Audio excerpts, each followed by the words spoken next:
kwambora dersu anye min fa kono ko dabali kelaw be hadamaden hakkilun sunya ka hadamaden nyagambe ko hadisa do nana ko nendiya do uye dabali de ko ala kambe donkle da nawma ube jumando hadisa nye munye inna min al bayani la shihr ala ko nendiya sugu do be dabali de do o kamma nte donkle da naw doromade o kambe kuma kela wudo kuma kela dema mogo ni abe kuma anen kadi abe se kan ngalo na ye ngalo fo fe chogo dola abe ke jamanye koro komitiya anen kadi akuma be do hada maden du sukun kono ka soro qur'anate sunnate ala fahmi salafu salih nendia anen kadi kojugu ni abe kuma be mugo trompe na kuma na sisa ye jama fara nyon ka kuma na sisa iba afumbe alanya serenya ba minyini afule mbe mu'mini minyini afule mbe konanja minyini jamana ye ani jamaye afule ka sorotai makola nende kadi aben galo na me akan galo aba fo chogo dola be hada madon hakili yele makaw trompe kaw fara aka akan galo na abe hakilina jugu minade anen kadi abe hakilina jugu fo chogo la fo abe ka hakili trompe ka anyagambe abe fara ka hakilina jugu ka donc ni nyen ne ndia tigi bede ne ndia minte qur'anaka ala famu salafu salim ne ndia minte hadisaka ala famu salafu salim ni mbo ot ne ndia tigi bedeta mo be galone haklina juguna me ni nen kadi ibake ka mo trompe ulubi miri minne ibake ka konanjade kuye ibake ka dina do fuye ja ito chokola inna min al bayani la sihrun mana yeninde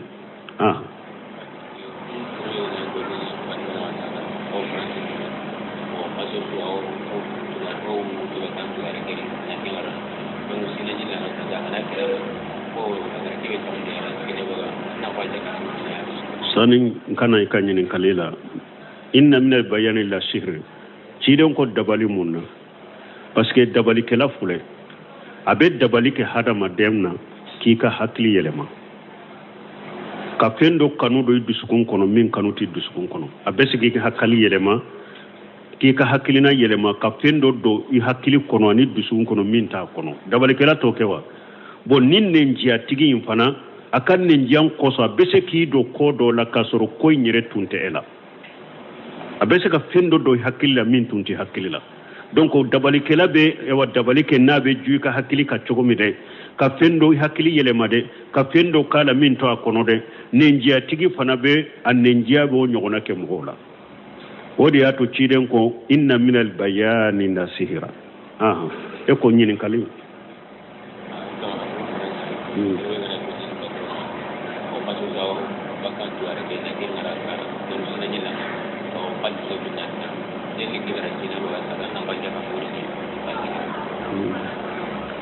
bo ko ewa momi ko nyinin kali bora France bon ni nyinin kali umbena nyinin kali kana na chogola na chogomi na ya soro ube jamana min kono ube o chogola parce que nyinin kali kacha be bo jamana ula na nya jabi ibe mogo do soro jamana kono ba fo ni nyinin kali min ken ninte nin chogola ninte ya ninte ke bo hada madun ku yire kolosoma ni ko nana amma chogomi amba fo chogodela minya alwaru yala be uba teg o yede minya nyinin kalina to o galombe da alede ka ko be alede ka o do ko nebe barake patron bolo ko kalo abe fendo tige ka bo e ka sarala ka marai ko men ni sanyele mana abata kadima jakabola wa atigi ya fo chogomi na bo chogodela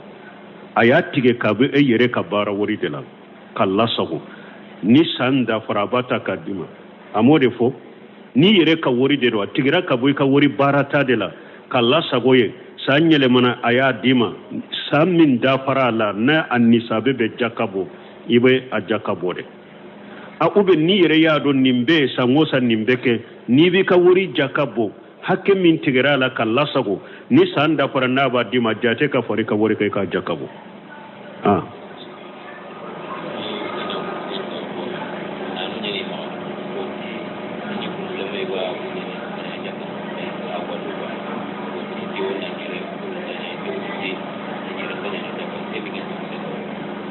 bon ko do ko ale be borosu de la ko ale tumba ke ka tura de dogo ka ke jakai ko tura in banana ko ale ko be musomani dota ko bila nola ko ke jakai ko doko misi musomani te ke jakai ko be chogodi tinya to la nko musina de be bo misi binani musomani de be bo musina de be bo ola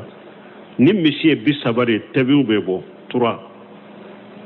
o de be bo bisabala mais don ke ba ko tebi aw tabiat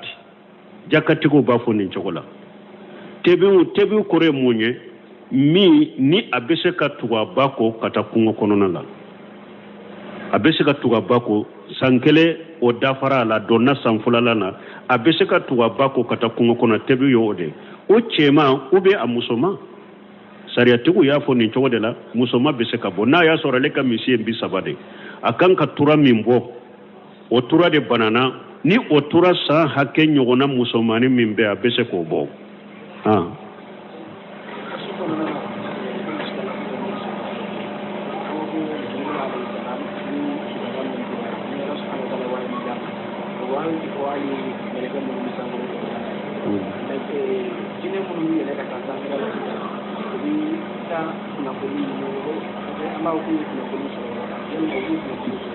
bon min fo ko anko jibrila te wahyun fo malikiyawe mais a fora fana ko malikiyaw be koman min fo nyogonye sanfé jinnaw bode pourti ko didi nyoma buno semino beno jabi di fayda wala akwa beseka ke har ni jibrila ma wahyun fo uluye malikiyaw yere be alaka nyamaru kam munum be dima sanfela na ubulu do ulubo ubo ulu fo nyogonye jinna shaytane be ulu deme wahum bena di chide muma udo nyorotola me alaka nyamaru kan to munum be sanfela la ni alabo nyamaru kaw jigi dugu koloka iba soro malikaw be ulu de fo nyogoni jinna shaytanu be ulu me ni ala sona hafaida wala akanka kumalai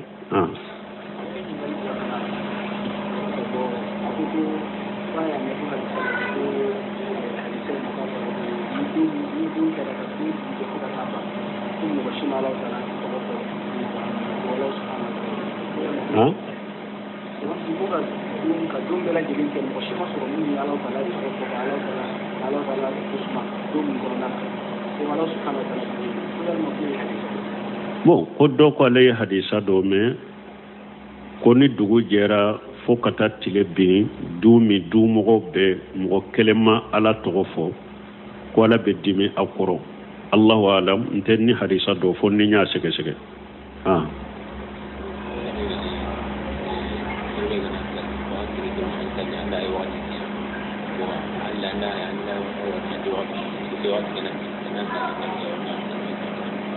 bon koni mogomi e wulila isalira e nyana wakati serade me kofe ina na do ko wakati ja wakati mashe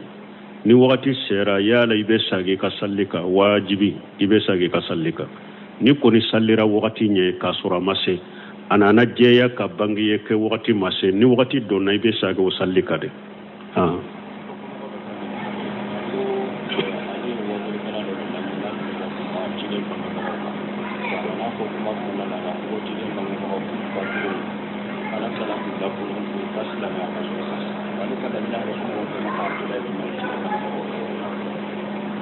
bon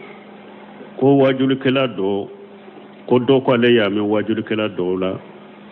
ko ciden ka bange baga fula fatulen ko fe ko la nyana maya ko ulli manani ciden ko fe usara ko le yennimme ko ahli sunnul jamaa ka gida munye ciden ka bange baga fula ka kola ko minye nin tigi ka kuma min fule ne nya nya qorafati ni ngalonye ala ko ni mogo sara ite sagi kana jiya kono fo kata lagara e pinni hada maden sara tekilifo banna ika ka fo ibe sagi ka kunu kallimani yake nimbi nafa woteyo ni sara droya banende ni nya qurafati ni ngalonde hari do banka jamana kono be arajo so dola ube tarihu fo ndella kame adawna ngalonde ninye kurafati ni ngalonde nyini asahalente me ciiden ka bange bagawu fula ka ko ni nono na nyugona te anta fe kanda dowla yire na nyini kali de mana na wajibiranka amanatu ilimiya ibe min do ala ikafo ube alana ne karfe do ita nulu na nyugona ma wajibiyanka ante kuma nununa bo ahli sunna wal jamaa ciiden ka bange baga fula ka kibariya sosoli bubolo do ko ciiden ka bange baga fula ciiden ma ci unyana fatara dunke wudero yawmal qiyama do ka kobe alabolo ko fatara dunke ciiden ma ci unyana do ko ay min ye ciiden fa harisa donna ko obe tasuma kono min ye abaye ambo jate fatara dunke yawmal qiyama do alabo la jarabini ko doye min be ninka ka fo ciiden ka bange bago be konte fatara dunke har Muhammad Lamine Sinkiti adwa bayani tigi boka ko ambo jate fatara dunke de anaka delo aba ka delo fo nye kuma joli fo nenye kuma sabana tigi ulu ko ciiden ka bange baga fula be tasuma kono ante hinnu la ka ciiden bo ante fendo ka ciiden bo ante konnanja bagaye katam manto maka ciiden bo ni an ko ala ka ciiden de sadugul masduq na wajibilen banka de an ka ciya tigi de do na ye min famba ciya tigiya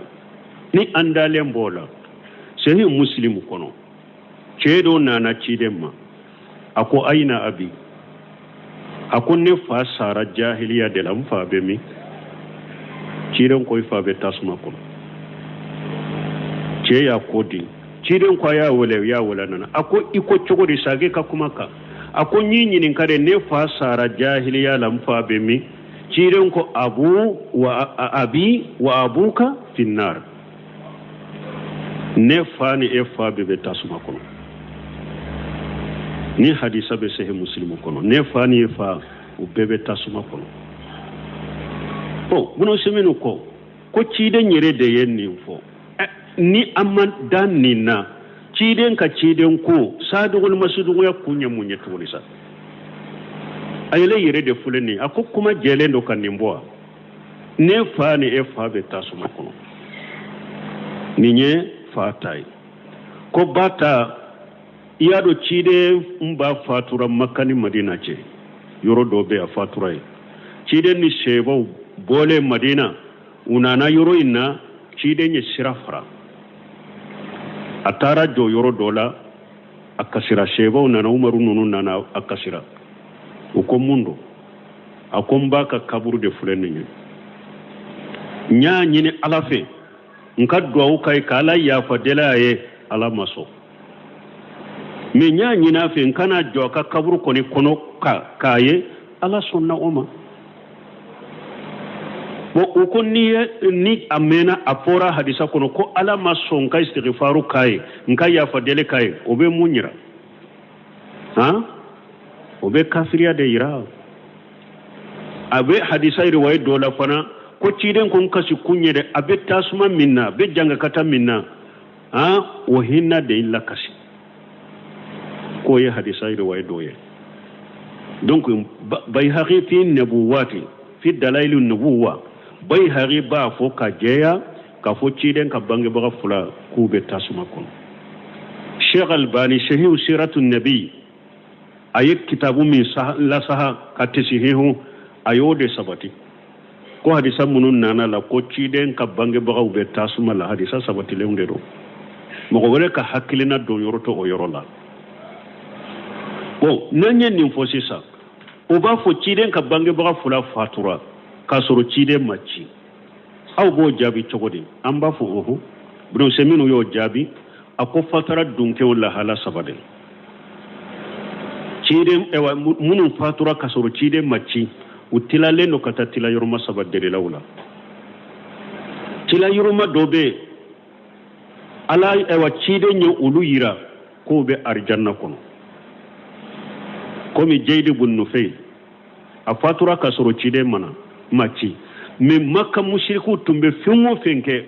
ama swashima mais aya soro cide maci ate dina do mais ka mushriki ama swama o ka jifa sogo do ama swama fengo fenyu ka kollan kolo ama swama ka kantigeli ke fengore ama swama atumba fuye ko ala ka sanji jigi ka ka falen fembo ka ka baganda ka balo akato kantige fengore jeedu bunu fele tumbe ni fo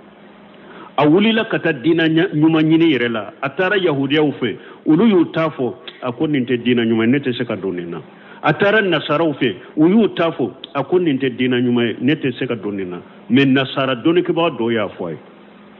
akonyabe ela chogomi ta sigi ika dugula nabi nyuma laban bena ni on nabi nyuma laban nana ebe dina nyuma min nyini iba soro de bolo jeedu bunnu feli nana kasigi makkate de saya ya soro kasoro cide mati cide ko be arjanna ko ye fatara dunke wori gato bunna ufali cide mati anyana cide ko be arjanna ha ni ye fatara dunke do me cide ko be arjanna cide mati anyana ni ye fatara dunke choko foloy cide nyere sharia ke ko munu be arjanna ko bulu be arjanna ko fatara dunke choko ya fulanna cide nye sharia ke ko munu be tasuma ko Abdullah ibn Judu'ani a fatura kasoro cide maci fonan shiri do fana ale tumbe samu men ninyinan ka alumura temena minan belebele bade do ba bolo abe samu meke balo nyini ni iride nyini na kado on minan kono ni almurekala nana ba bella dumuni fo kata usagi ni hiju kala nana abawla dumuni fo kata usagi fu Abdullah ibn Judu'ani a fatura kasoro cide maci an bayi seto ya nyininka cide nyininka ako Abdullah ibn Judu'ani atumbe nyuma yani fonnan shiriya minka ye fenna fa ciden kolla lamu yaqulu min ad-dahri Allahumma aghfir li qatiyati yawm ad-din ako ye nyuma ya ka te fenna fa parce que donkela madele ka fo akanya na maya kono donkele ko ala nka junubu ya fanye saka kunu do manan amalli manani lagare cide nye sharia ke fatara dunkero me akwa be tasuma kono amru bulluhi al khujazi ciden ko tile noro yele male ko be tile noro yele mari sallila ko ya ye jahannaba kono no de umbe fufa no fe ko mo folo nyi nye mushrikiya boli bato do makka ko alede do o fana fatura kasoro cide maci